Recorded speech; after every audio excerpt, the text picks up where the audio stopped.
Hei, mä oon Jari Valkamo ja mä oon valinnut tähän talousanalyysiin 2 golfmatkan järjestäjää, Golf Passi ja Travelon matkat eli On Golf. Ja käydään niiden kannattavuus, maksuvalmiutta ja vakavaraisuutta läpi.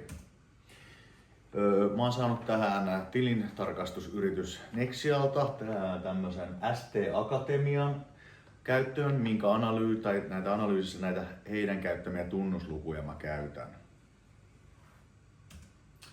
Golf Passi Oy:sta lyhyesti. Tämä on Juha Passin perustama yritys. Eli Juha aloitti Golf Prona, perusti talviharjoittelukeskuksen Ellivuoreen, missä muun muassa Suomen maajoukkue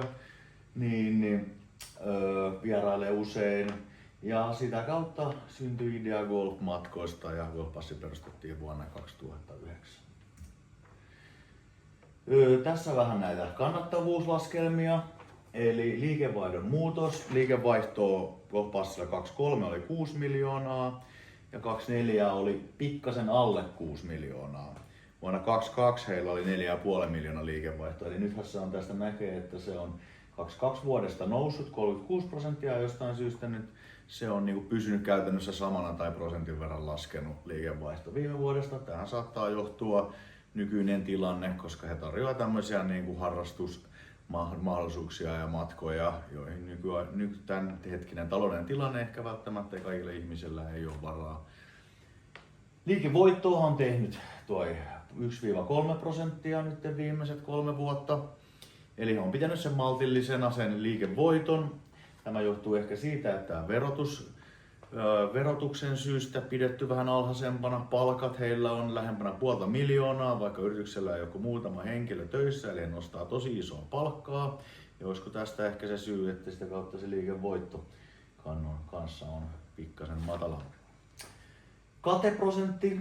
Tämä kate on pikkasen huono tunnusluku palvelualayrityksille, koska palvelualan yritykset verrattuna tuotteita myyviin yrityksiin on hieman erilaisia. Mä haluaisin ottaa kolmanneksi kannattavuuden luvuksi tää.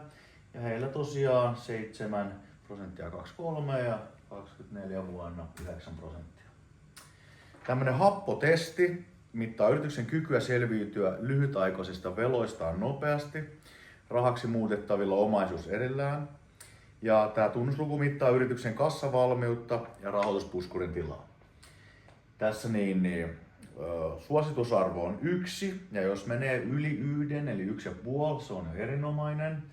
Ja sitten alle siitä on heikkoa, eli yrityksellä on aivan älytön tämä happotestin tulos, eli kun 1,5 on erinomainen ja heillä on yli 6 tämä näin, eli he pystyvät tosi nopeasti muuttamaan likviditeetti rahaksi. Omavaraisuusaste mittaa yrityksen vakavaraisuutta, tappion sietokykyä ja kykyä selviytyä sitoumuksia pitkällä aikavälillä. Ja tosiaan tässä asteet on, eli heillä tässä on 19 ja 17% ja 15-25% on välttävä, johon heidän asteensa lukeutuu. Tämähän lasketaan tämä vakavaraisuusaste, että oma pääoma plus taseen loppusumma miinus saadut ennakot. Oma pääomaa heillä on nyt viime vuonna 391 000. Ja mikä laskee tätä omavaraisuusastetta tosi paljon on tää saadut ennakot, joita heillä on yli 700 000 euroa tilillä. Eli nyt kun järjestetään näitä matkoja, niin nämä tapahtuu talvella. Siellä on monet ihmiset maksanut yli 700 000 eurolla laskenut näitä tai maksanut ennakkoon näitä matkoja, joten tästä johtuu tämä omavaraisuusasteen pieni osuus. Eli tosiaan yhtiö on kääntynyt vähän negatiiviseen tämä kasvukehitys. Ja tosiaan liikevoittoprosentti on pysynyt maltillisena, maksuvalmius on erinomainen. Ja tämä omavaraisuusaste ehkä nyt ei välttämättä tuohon velkarahoituksen osuuteen, vaan lähinnä siihen ennakkovarauksien määrään, että he on saanut niin paljon rahaa sisään jo ennakkoon ja näitä palveluita ei ole tuotettu. Kokonaisuutena tämä yritys on kannattava ja maksuvalmis, mutta just tämmöiseen pitkän aikavälin vakavaraisuuteen on hyvä kiinnittää huomiota, mutta sekin on vähän harhaanjohtava käsite, koska tosiaan puhutaan näistä ennakkomaksuista. Sitten tässä käydään nopeasti tämä On Golf. Ja tästä mä vaan näytän nopeasti nämä diat, en käy sen enempää läpi, koska videon pitää olla se 5 minuuttia. Mutta tää On Golf, eli yritysmuotona on Travel On Matka. Tää on Suomen suurin golfmatkatoimisto. Ja heillä on nyt hienosti noussut tää liikevaihto 40%. Eli vuonna 2023 kummallakin Golf Passilla ja On Golfilla tää oli 6 miljoonan liikevaihdolla, toimi vuonna 2023. Ja nyt on noussut 8,5 miljoonaa, reilu 8,5 miljoonaa tämä. Kun taas Golf Passi on jäänyt siellä 6 miljoonaa, jos oli Suomen suurin, niin se on ehkä tällä hetkellä Suomen suurin, mutta 2-3 vuonna ne oli Golf Passin kanssa yhtä isoja.